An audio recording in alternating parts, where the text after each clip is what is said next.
Okay, hello viewers of the Catchy Launch. I want to welcome you back again here at the Catchy Launch. This is your host Samson. As we promised that today we will be hosting our first guest here at the Catchy Launch. We've been always promising you, and we have been also tired of the promises. So today I am really glad and humbled and honored that today I am hosting a friend, a brother. I've been with him for a very long time. It's more than 3 years now. We've been good friends, and he's going to talk more about himself. But for now, this is the Catchy Launch for you and for us. Remember, we told you until you arrive, we are not ready to give up. Our mission here is your vision. We want to see that you fulfill your vision and you live the reality of your dream. We have a lot to share today. We have a topic to share as I'm going to introduce it to you. But I want to encourage you to go on your YouTube channel, go and subscribe to the Catchy Launch. Follow us on Facebook, follow us on Twitter, everywhere. And I want to thank everyone who has made it a point to go and like the Facebook page. It is growing day after day, and we give that glory to God. So the Catchy Launch today, we are going to talk more about the youth. This is our generation, and we have to live what God promised us. Everybody, where you are watching me from, you have a promise in you, and you have an assignment, and you have a purpose for why you are living and why you are alive. So today we are discussing you as well as we are discussing us. We want to see that this journey does not end in vain. We want to reach the top when we are all overcomers and winners. And I am glad here today at the Catchy Launch, as you're watching me on your screen, in the cameras, together with producer Eddie Ganyeko, my good producer. Give it up to producer Eddie. Thank you very much. And I am hosting Mr. David MUKUNYA. The only thing I know that he's a lawyer. I have to be very careful about my words today. I'm entitled to many mistakes, and but I'll now be forgiven from you and from him. So you're welcome. Thank you so much. Yeah, this is the Catchy Launch. Much obliged. People are watching. Wow. Yeah. Thank you, dear viewers, for seeing what's happening on your screen. My name is Counsel David MUKUNYA, and I'm a born-again Christian. By grace, the Lord has sufficiently saved me from very many things to become who I am right now. Much humbled. Yeah. Thank you very much. You're welcome. Which church do you come from? Well, my church proudly, I want to say my church is a Center of Revival. Yes. Winning with Christ Ministries by Pastor Samuel Kasanka. And with no doubt, I am from Center of Revival too. So we are really humbled to see you today. The umbrella ministry is called Winning with Christ Ministries. Then the church is called Center of Revival. We are located at Plaza Building, Ginger Road, opposite KCB Bank. There you can find us. After the lockdown, we'll gather again to worship and praise and pray. We are known more about prayer. We are prayer people. So don't hesitate to come and join us. We know God will richly bless you. I want to thank you that when I called you, you responded. Thank you so and much. you decided to come at the Catchy Launch. Much obliged. We are talking destiny. We are talking future. We believe, I and the team, that there are many people there with too much questions. I came to know that someone out there does not know that you can live and live a purposeful life, and you touch many, and you change many, and you leave a legacy that is undeniable, much as sometimes you are rejected or you were denied. And I think the problem we are having today in our generation is what we call self-discovery. Because until man discovers himself, they will never become what God prepared them to become. So right. in today's dialogue, I want us to talk more about, as I told you, manifesting greatness. Dear viewers, we are using a scripture in Proverbs, that is chapter 18 and verse 15 to 16. If you open your Bible, you'll see what it is. But 16 says that a man's gift opens room for them, and it makes them reach to seats of top people. Like it opens doors. Yes. The gift gives room for the owner. So today, firstly, before we go any further, tell us more about greatness. If someone talks about greatness, what is greatness? Well, much obliged. Now, when we talk about greatness, one of the attributes of greatness is the ability to fight for what you feel you want to achieve in life. The ability. The ability. Yes. There is that willingness that you have from within to reach a certain destination in order to pull out your potentials and become a different person amongst the people you're living with. So there is that zeal that is always inside of you to make you, leave a legacy that people have not yet noticed about you. But when the world ceases to exist, what will they say about you? Because, greatness is not all about how many cars do you have. Yes. It's not about money, but it begins from within. That is inherent. And for as long as you realize what you are, who you are in God and in your life as a person, then you can always reach the highest peaks.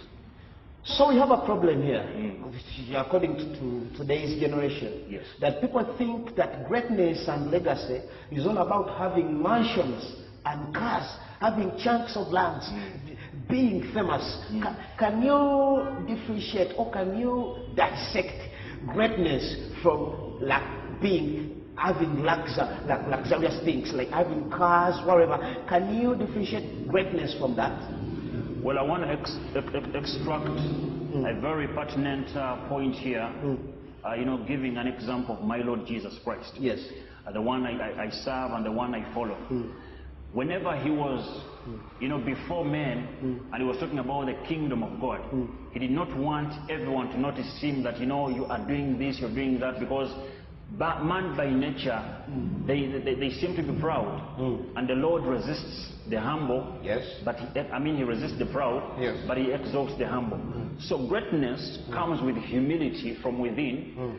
That you do not need to show off that this is what I am owning, but within you, you have a very separate way of understanding things, that if I move within my lane, stay in my lane, I'll always reach.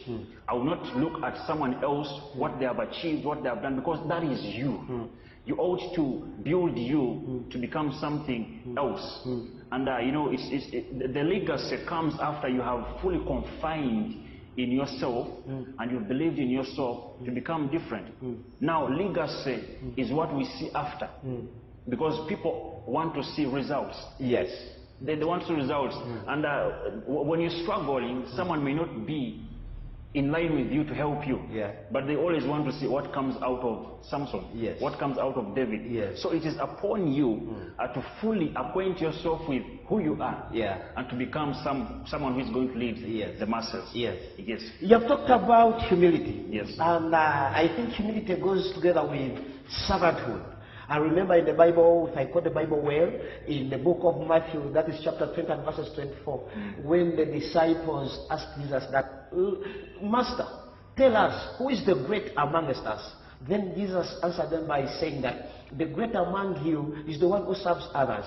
Now, I want us to talk about humility and servanthood as signs of greatness. How have these two been abused in our dispensation? Well, thank you so much. Yes. When you talk about humility, still I give an example of our Lord Jesus Christ. He did not want to be displayed before people that he has done this miracle, here comes the Lord. He always told them to keep quiet. Yes. Because he wanted them to conceal it in their hearts, to build it in their hearts, so that they will know the process of how to become someone. Not like, you've gotten something, then you run to tell another person, but you do not know how it came about. So servanthood and humility, for you to become a servant, there is that willingness that you have. And it makes you to fully know how to move, how to relate, how to fully acquaint yourself with the person you want to relate with. So humility is when you fully know who you are, fully know what to do without, skyrocketing yourself to things that do not profit you. Servanthood is accompanied with who do you want to serve. This encompasses around, all over, even outside church, even maybe at your workplaces. If you are a servant and there is a boss, you ought to do or stay within the limits of your boss. And by so doing that, the results are always seen. Because a humble heart always brings out the best. You touch the heart of your leader. Yes, that's all I can say about. Wow, it's so overwhelming. So now we have come to know that through humility and servanthood, still you are creating greatness. That will manifest, maybe not at the time where you are, but as time goes on, because time proves everything. So we are knowing and learning just now from Council David that humility is a tool to greatness. And guess what? As we come back after a short commercial break, we are going to know from Council that how has the world influenced the church via greatness. As church failed in terms of greatness and making people great through the gifts and all what they have, we want to know that. The Catchy launch until we arrive.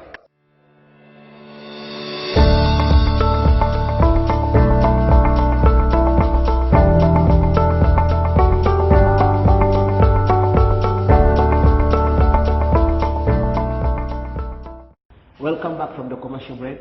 This is the Catchy launch. We are still with Council David MUKUNYA. So, Council, as we went into the commercial break, yes, I want you to talk to us about greatness.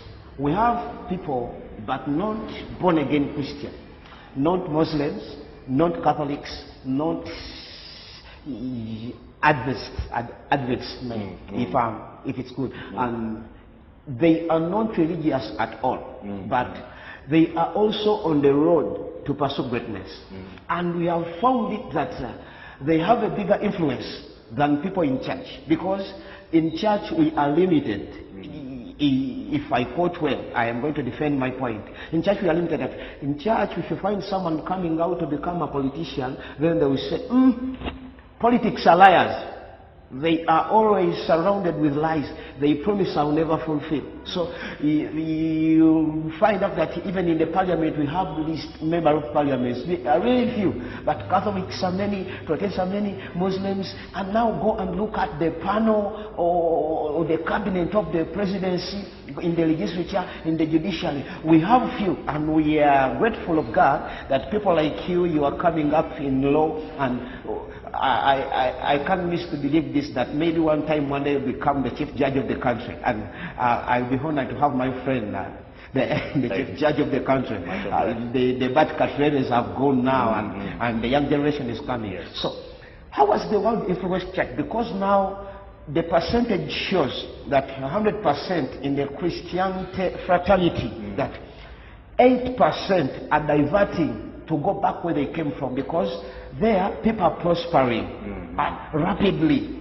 Wealth, they accumulate wealth. You get, they are working, they are innovative, they start up things and they mature. Look at the music industry. People are coming from church, they go to sing secular music. Is the church not supportive?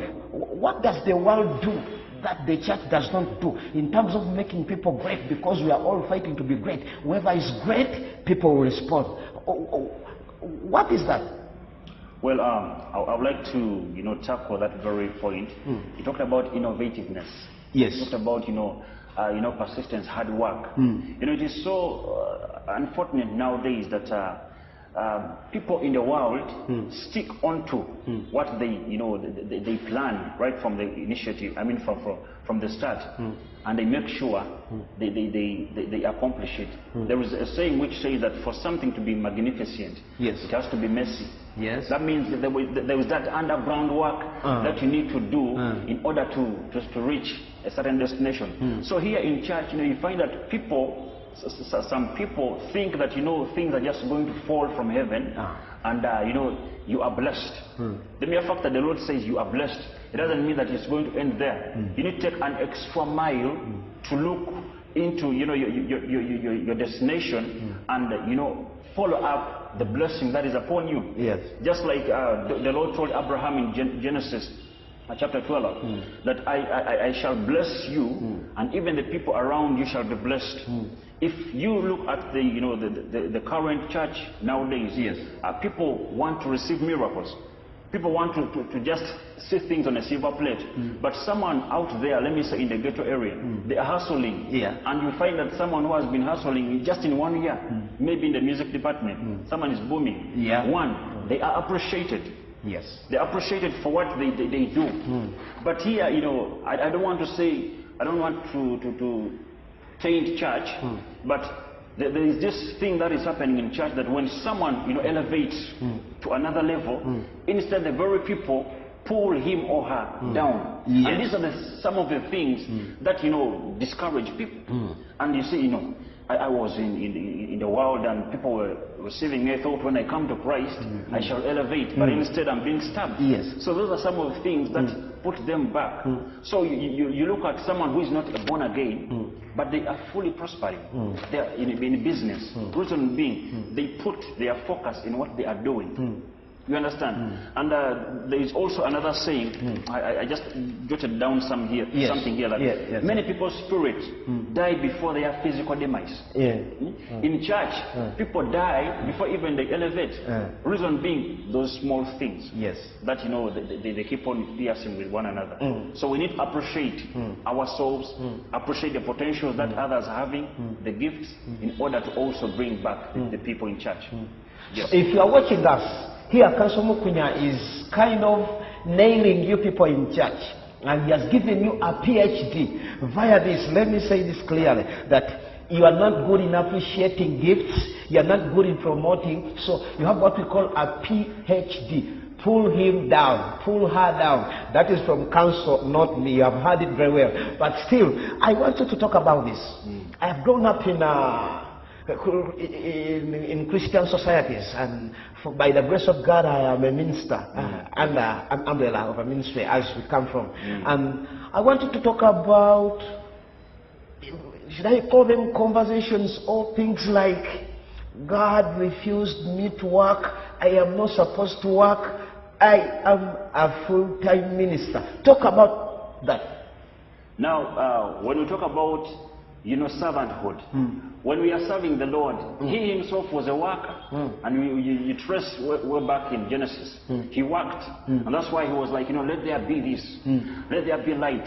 And he created heavens and earth. Within the heavens and earth, he put many things that he empowered man to take the dominion over, to work. So when you say you are a full-time minister, and you think things are just going to come on a silver plate, then, you know, doom is following you. Because for a blessing to follow you, there has to be a step of willingness to go after what is within you. So full-time ministry, where we appreciate that they are full-time ministers, but what are you going to put in your pocket after the end of the day?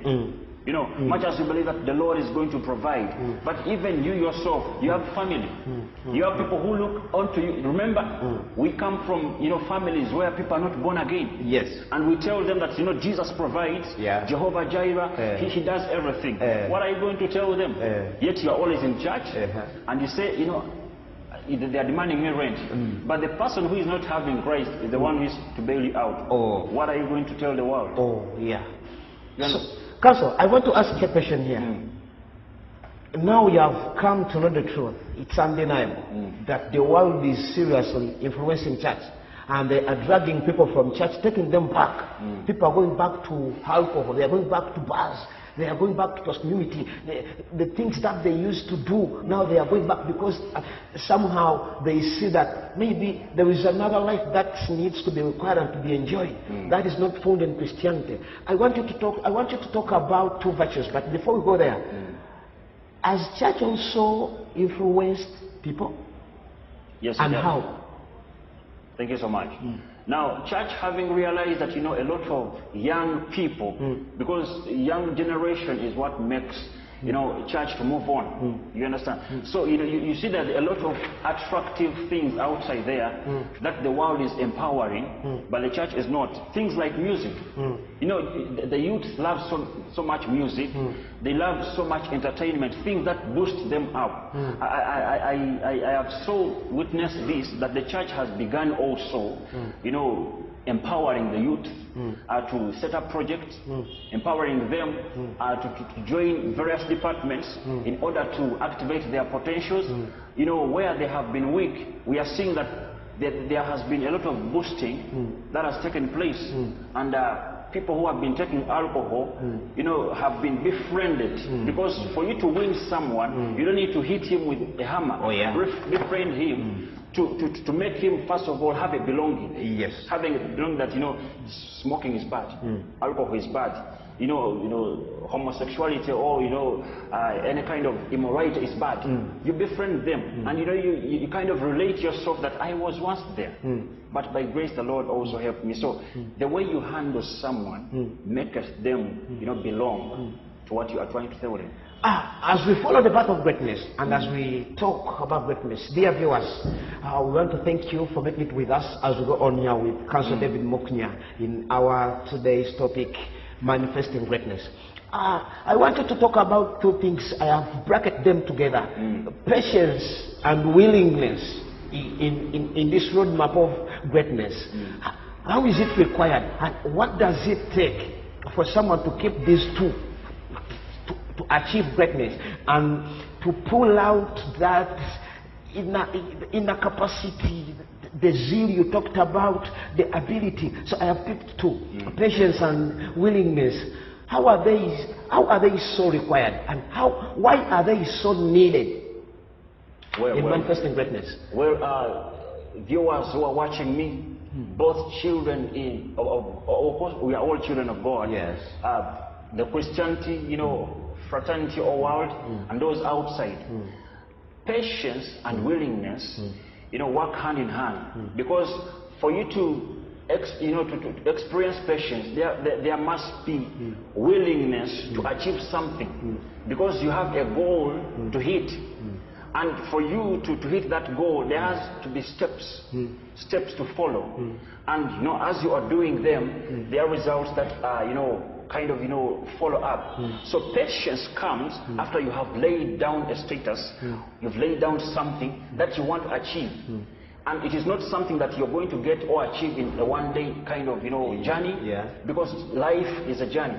We have hiccups, we have lows, and by we becoming great, because we are looking at greatness. Greatness comes after hard work.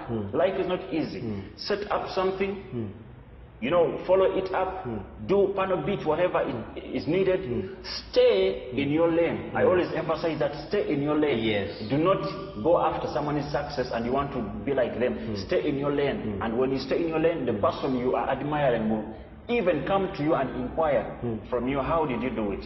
So patience is achieved after you have laid down something, and it will bring results. Okay, now we are getting to know that to become great, sometimes it requires you to follow people. As we come back from the short commercial break, Councillor David is going to tell us who are those people whom he admired, who are great, that they inspired him to become great. Remember, he's not only a lawyer, he does business. I personally have ever watched him preaching, and it was a blast. As we come back from the short commercial break, please people, stick with us. It's the Catchy launch for you until you arrive.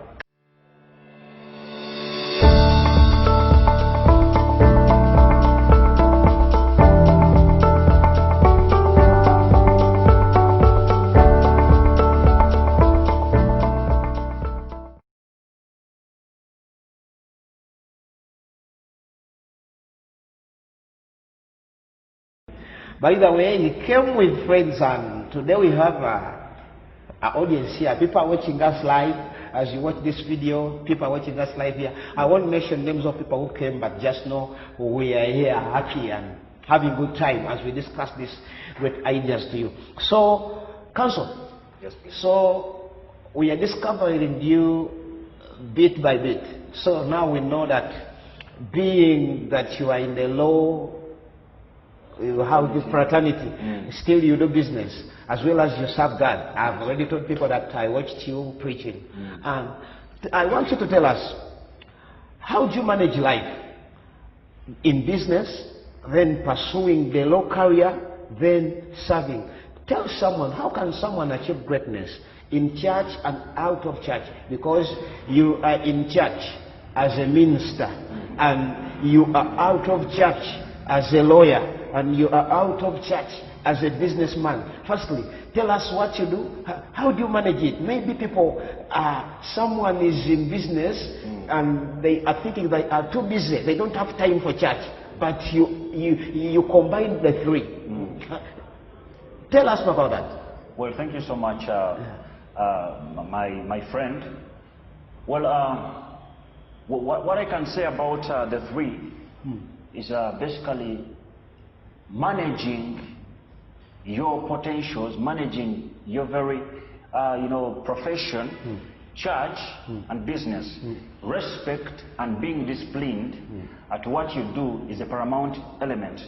When you are in church, what are you supposed to do? What is entailed in church? What is entailed in the law fraternity? That's why when I'm in church, I am purely, a different person. Yes. Don't bring the legal fraternity, because I am serving a true living God, and I'm telling people about life and life purely. When I come to the law fraternity, I am trying to engage the world and helping them in the various aspects of life. That how do you protect your interests? How are you protected when something hits you? And that is how I do. When we go to business, business is basically we want to make money. That is the essence. We want to make money. So you need to be serious. Where there are gaps, you make sure you fill them. You don't need to be so loose that your business falls. Where there needs a hammer, you need to bring it out to put things right. So respect and being disciplined to those three. Okay. So we have come to know that respect is paramount, but money is more needed, mostly in this thing of salvation. I want to be open to you that money is really needed and required. Here we are here because we paid. So money is really required. So you told us that fellowship is one of the principles of becoming great. Peter had to follow Jesus to become a great apostle. Talk of the James or the Matthew. Luke was not an apostle, but he followed Jesus and wrote the theories. And if you read the Gospel of Luke and wherever, you'll find out. Let us quit the Bible a bit. Let us come to our day-to-day life that people are inspired to become. Politicians are inspired. Judges are inspired. In business, people are inspired. In my last video shoot, I was telling people that I am a decorator. One of my part-time business that I do.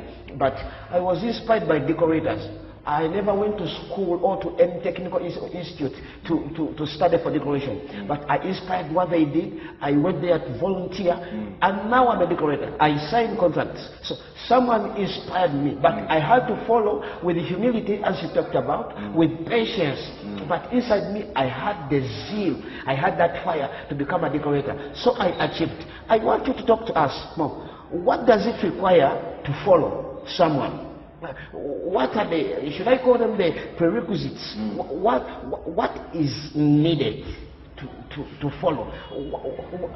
What are the things someone is going to find in the journey of following someone great to become great? As we know in the Bible that we read, Elijah versus Elisha, Joshua versus Moses, right? Should I come in politics? Museveni versus Obote. Am I right? Talk of people like Martin Luther, talk of people like Nelson Mandela. They have a big fellowship, but some were not mentored physically.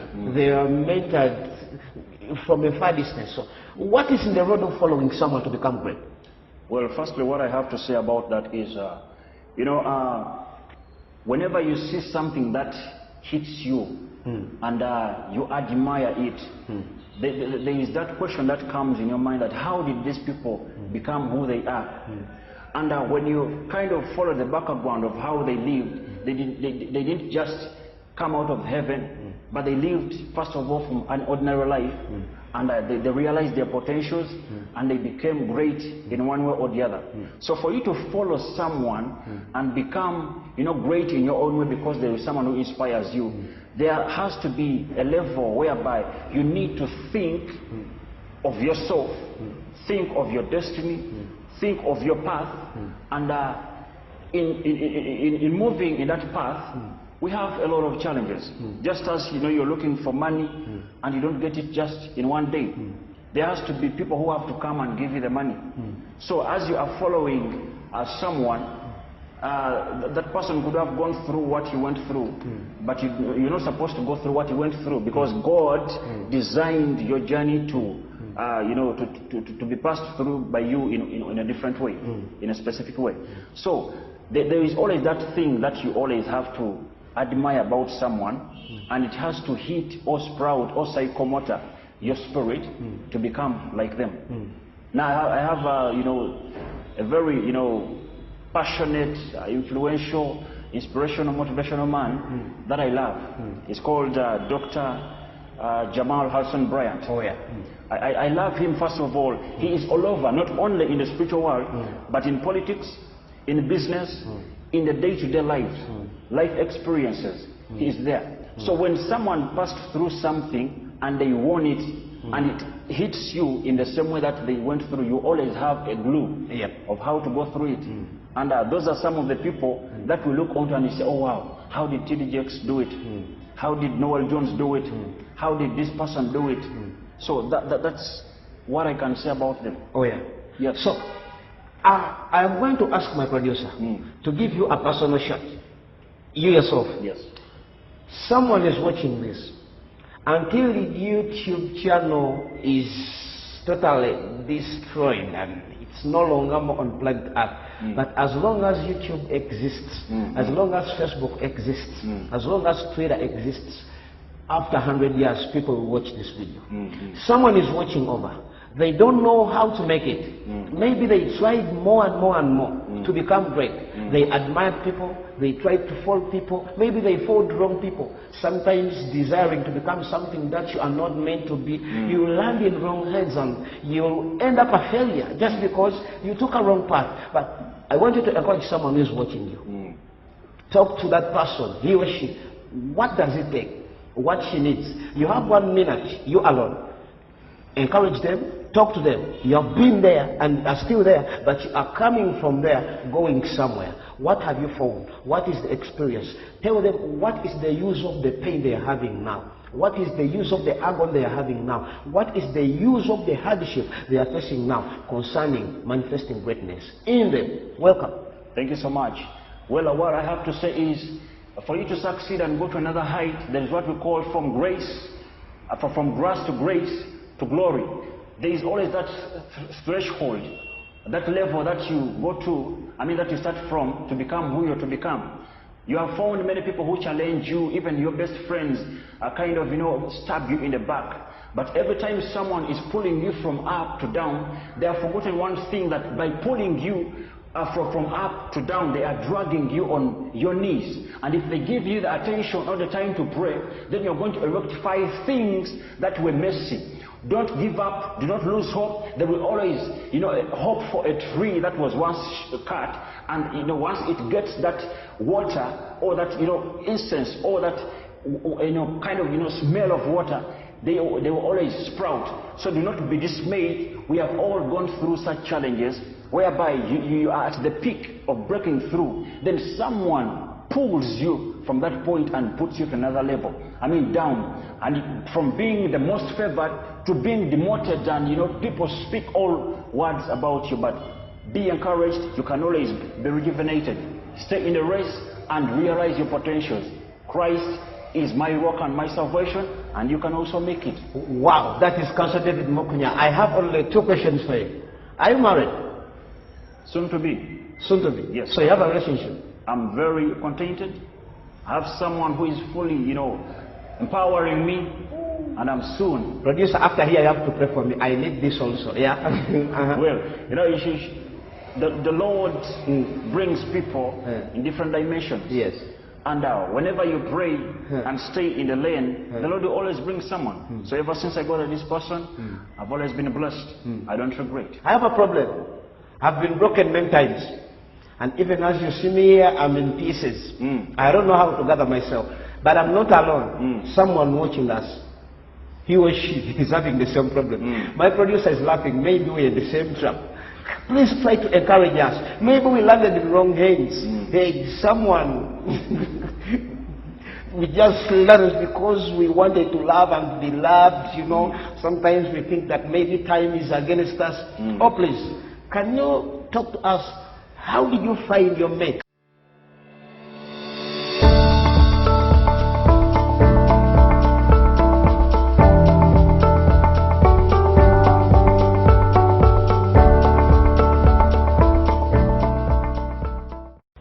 Welcome back from the short commercial break, and as we went into the commercial break, Council David was going to tell us about the relationships. How did he find joy and happiness? And some of us are broken, crying, shedding tears every night.